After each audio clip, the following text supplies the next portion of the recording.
Bigodinho fininho, cabelinho na régua. Jogador pelo Mandinho, dois Cris.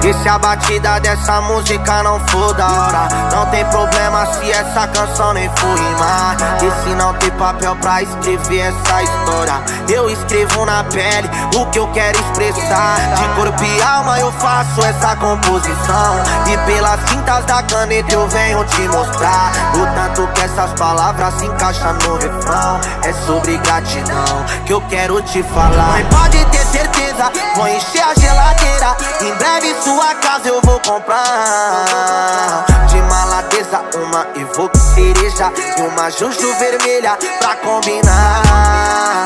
E aí pai, pra sempre foi um herói, nunca deixou meus irmãos passando fome. Deixava de comer pra sobrar comida pra nós. Hoje eu te levo no melhor restaurante.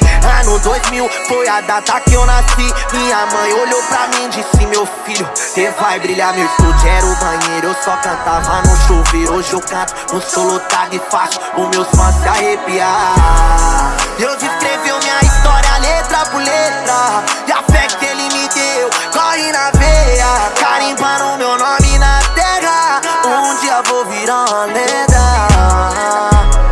Deus escreveu minha história letra por letra, e a fé que ele me deu corre na veia, carimbando meu nome na terra. Um dia vou virar uma lenda.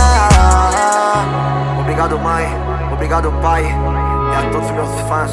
Sem vocês nada disso seria real. Obrigado por tudo. Fé em Deus. Oh, fé. Deus escreveu minha história letra por letra, e a fé que ele me deu corre na veia, carimbando meu nome na terra. Um dia vou virar